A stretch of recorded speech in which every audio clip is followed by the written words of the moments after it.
It's the chop shop. You know what it is. Mr. Chop Shop needs this bracket right here. And Mr. Chop Shop was like, they don't even sell that.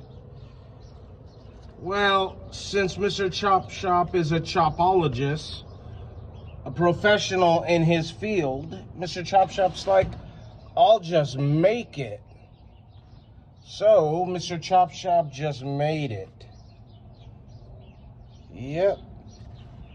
You just make these kind of things.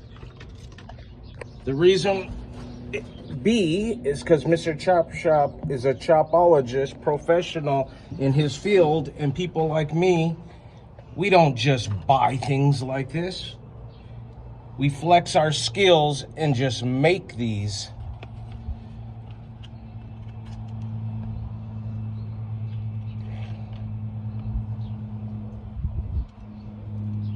Remember, not all professionals go to the big box store.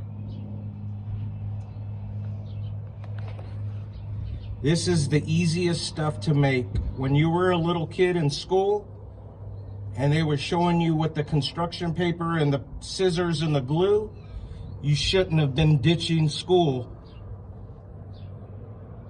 Should have got your butt in class, because that's what it takes. Remember, tip 1 from Mr. Chop Shop. If it doesn't say the Chop Shop, it's not the real thing. Think about it.